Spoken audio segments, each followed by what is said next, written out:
خوش آمدید۔ جنرل قمر جاوید باجوہ نے صحافیوں کے ساتھ ایک ملاقات میں یہ کہا تھا کہ اگر کوئی سمجھتا ہے کہ ہم عمران خان کو ڈکٹیٹ کرتے ہیں تو وہ آدمی عمران خان کو سمجھتا ہی نہیں ہے، اور اب یہ بات سچ ثابت ہوتی جا رہی ہے۔ 10 اپریل کے بعد سے عمران خان اپنی شخصیت کا ہر روز ایک نیا پہلو دکھا رہے ہیں۔ ہر جلسے میں وہ ایک نیا اشارہ دیتے ہیں اس سازش کے کرداروں کے بارے میں۔ اٹک کے جلسے میں 2 باتیں نہایت اہم تھیں۔ ایک تو یہ کہ جب ہمیں سازش کا علم ہوا تو جو اس سازش کو روک سکتے تھے میں نے انہیں بتایا، اور پھر شوکت ترین کو بھی کہا کہ جا کر انہیں بتاؤ جو نیوٹرل ہیں کہ اگر یہ سازش کامیاب ہو گئی تو معیشت تباہ ہو جائے گی۔ دوسری اہم بات وہ ہے جو ایک سیاسی لیڈر سے زیادہ ایک صوفی یا مذہبی شخصیت سے جس کا تصور کیا جا سکتا ہے۔ انہوں نے کہا کہ موت سے کیا ڈرنا، موت اور زندگی تو اللہ کے ہاتھ میں ہے۔ جب وقت پورا ہو جاتا ہے تو 1 سیکنڈ بھی نہ زیادہ ہوتا ہے نہ کم۔ اسی طرح انہوں نے کہا کہ نوکری چلے جانے کا کیا خوف کرنا، رزق کی ذمہ داری تو اللہ کی ہے۔ اور تیسری بات یہ کہ عزت اور ذلت بھی اللہ کے ہاتھ میں ہے، نہ کوئی ذلیل کر سکتا ہے اور نہ کوئی عزت دے سکتا ہے، عزت دینے والا اللہ ہے۔ پھر مردان کے جلسے میں انہوں نے یہی کہا کہ لوگوں نے میری کردار کشی کی پوری کوشش کی، مجھے ذلیل کرنے کی پوری کوشش کی، لیکن آج اس جلسے کے شرکاء یہ بتا رہے ہیں کہ اللہ نے مجھے عزت دی، عزت تو اللہ ہی کے ہاتھ میں ہے۔ لندن سے آج شام تک کی رپورٹ یہ ہے، جس کے راوی ظاہر ہے وہاں کے صحافی ہیں، جن سے میٹنگ کے شرکاء میں سے کچھ لوگوں نے اپنا نام نہ لینے کی شرط پر بات کی ہے۔ وہاں سے خبر یہ ہے کہ عمران خان کو لانگ مارچ سے روکنے کے لیے رانا ثناء اللہ کو کہہ دیا گیا ہے۔ اب اس کے لیے کہا یہ جا رہا ہے کہ عمران خان کو نظر بند بھی کیا جا سکتا ہے اور آئین شکنی کا الزام لگا کر جیل میں بھی بھیجا جا سکتا ہے۔ دراصل نواز شریف صاحب عمران فوبیا میں مبتلا ہو چکے ہیں۔ یہ میرا کہنا نہیں ہے، یہ وہیں کسی نے کہا ہے۔ وہ جلد از جلد اپنی مقدمات کی واپسی کے بھی خواہاں ہیں۔ ان کا خیال ہے کہ اگلی حکومت ان کی نہیں ہوئی تو یہ ان کی رہائی کھٹائی میں پڑ جائے گی۔ وہ بار بار کہتے ہیں کہ آصف زرداری نے ہمیں پھنسا دیا ہے۔ ان کو یعنی نواز شریف کو عمران خان کی گرفتاری سے ہونے والے نقصانات سے بھی آگاہ کر دیا گیا ہے۔ مزید تفصیلات آنے والی ہیں، آئیں گی تو بتاؤں گا۔ میں ذاتی طور پر یہ سمجھتا ہوں کہ عمران خان کو حکومت میں آنے سے روکنے کے لیے نواز شریف اقتدار کو فوج کے حوالے کرنا چاہتے ہیں، کیونکہ عمران خان کی گرفتاری سے عوام سڑکوں پر آ جائیں گے اور پھر ایجیٹیشن کا رخ کسی طرف بھی مڑ سکتا ہے، بلکہ ملک دشمن عناصر اسے موڑ سکتے ہیں، یہاں تک کہ فوج کو دخل اندازی کرنی پڑ جائے۔ ویسے تو آرٹیکل 245 کے تحت حکومت بھی انہیں بلا سکتی ہے، بلکہ شاید یہی نکتہ ان کے ذہن میں بھی ہے کہ فی الحال ہمارے تعلقات ان لوگوں سے اچھے ہیں بنسبت عمران خان کے، وہ ہمارے لیے اتنے برے ثابت نہیں ہوں گے۔ عمران خان نے مردان کے جلسے میں چیف جسٹس سپریم کورٹ سے کہا ہے کہ صدر صاحب کے خط پر کارروائی کریں، کمیشن بنائیں، تحقیقات کرائیں کہ کس کس نے ملک کے خلاف سازش کی ہے، کون کون اس سازش کا کردار ہے۔ یہ کون کون بھی بہت اہم ہے۔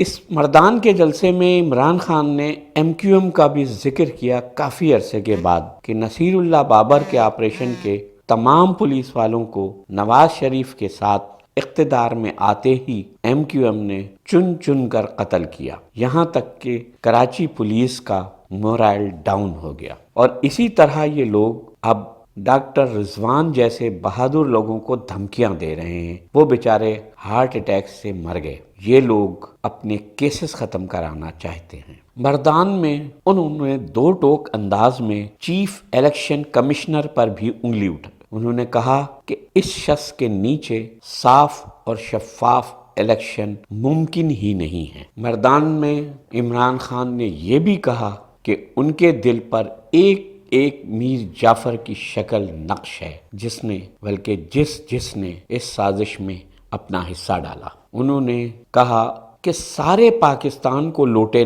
دکھائی دے رہے ہیں مگر الیکشن کمیشن کو نظر نہیں آ رہے، اور پھر انہوں نے چیف الیکشن کمشنرز کو مخاطب کر کے کہا کہ اگر آپ نے لوٹوں کو بچانے کی کوشش کی تو قوم آپ کو معاف نہیں کرے گی۔ اور جاتے جاتے یہ بات بھی کہ کل صبح شہباز شریف کی عدالت میں پیشی ہے، کل انہیں منی لانڈرنگ کیس میں ذاتی طور پر پیش ہونا تھا۔ اب صورتحال یہ ہے کہ شہباز شریف عبوری ضمانت پر ہیں اور ضمانت والے ملزم کو ہر صورت میں پیشی پر حاضر ہونا ہوتا ہے، ان پر فرد جرم بھی عائد ہونی ہے، اس لیے کل کا دن ان کے لیے برا ثابت ہو سکتا ہے۔ جج صاحب ان کی ضمانت منسوخ کر کے ان کی گرفتاری کا حکم بھی دے سکتے ہیں، کیونکہ وہ عدالت کو بتائے بغیر بیرون ملک نجی دورے پر چلے گئے ہیں۔ سرکاری دورہ ہوتا تو شاید بات کچھ اور ہوتی، لیکن یہ نجی دورہ ہے اور ملک سے باہر چلے گئے ہیں بغیر بتائے۔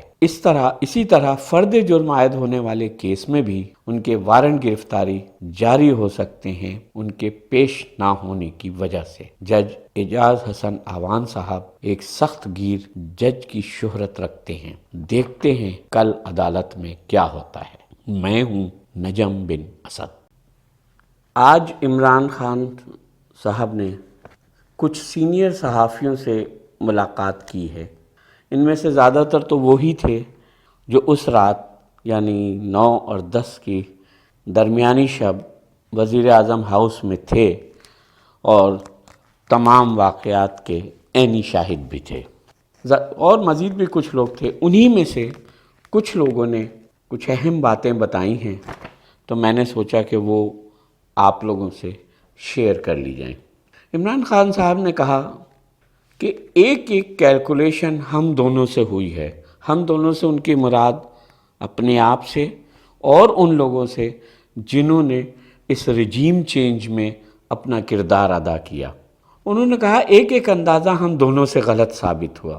میرا اندازہ تو ان کے بارے میں یہ تھا کہ وہ طاقتور اور مقتدر حلقے جو ہیں وہ ان چوروں اور ڈاکوؤں کو برداشت نہیں کریں گے کہ یہ حکومت میں آئیں، مگر مجھے لگا کہ کرپشن ان کے لیے جیسے مسئلہ ہی نہیں ہے، اور میرے بارے میں ان کا اندازہ یہ غلط ثابت ہوا کہ مجھے نکالنے کے بعد عوام کا رویہ میرے ساتھ ایسا ہوگا۔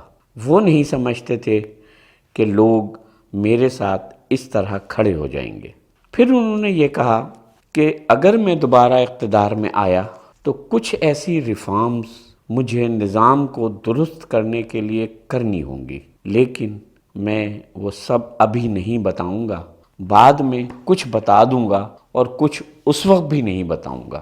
پھر انہوں نے یہ کہا کہ مجھے مقتدر حلقے بار بار کہتے رہے کہ چھوڑیں کرپشن کو، معیشت کو بہتر کرتے ہیں، کرپشن عام لوگوں کا مسئلہ نہیں ہے، اور میں نے ہمیشہ ان کو کہا کہ کرپشن لوگوں کا مسئلہ ہے یا نہیں ہے، یہ میرا مسئلہ ہے اور میں کرپٹ لوگوں کو نہیں چھوڑوں گا۔ پھر انہوں نے یہ کہا کہ جب مجھے سازش کا پتہ لگا تو میں نے نیوٹرل کو خود جا کر بتا دیا کہ دیکھو یہ تجربہ نہ کرنا، ہم نے 2018 کے بعد معیشت کو بڑی مشکل سے سنبھالا ہے، کورونا میں بھی اور اس کے بعد بھی، اب ہم ٹریک پر آ گئے ہیں، ہماری ایکسپورٹ بھی بڑھ گئی ہے، ہماری ٹیکس کلیکشن بھی بڑھ گئی ہے، ہمارا GDP بھی بہتر ہو گیا ہے۔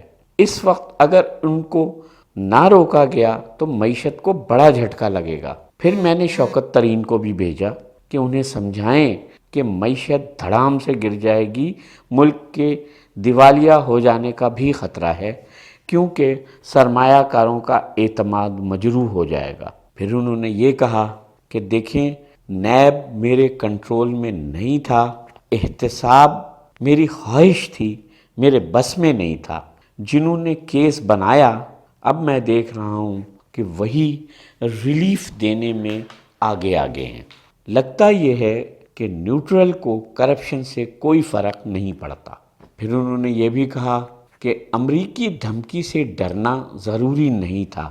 میں نے بھی تو ٹرمپ کو منع کر دیا تھا جب اس نے یہ کہا تھا کہ اب ہم مزید پیسے پاکستان کو نہیں دیں گے، تو میں نے اسے یہ کہا تھا کہ ہم بھی تمہاری جنگ میں شامل نہیں ہو سکتے، اس میں ہمارا صرف نقصان ہوا ہے، اب ہم وہی کریں گے جو اپنے ملک کے لیے بہتر سمجھیں گے۔ تو کیا ہوا؟ کچھ بھی فرق نہیں پڑا تھا۔ چنانچہ ایک دھمکی پر اس طرح ڈھیر ہو جانا ضروری نہیں تھا۔ پھر انہوں نے یہ کہا کہ اس حکومت کے بچنے کا، معیشت کو سنبھالنے کا صرف ایک راستہ ہے، اور وہ یہ کہ امریکی انہیں بیل آؤٹ پیکج دیں تو شاید یہ معیشت کو بچا سکیں۔ مگر امریکنوں کے پاس فری لنچ نام کی کوئی چیز نہیں ہے، اس کا کوئی تصور ان کے پاس نہیں ہے۔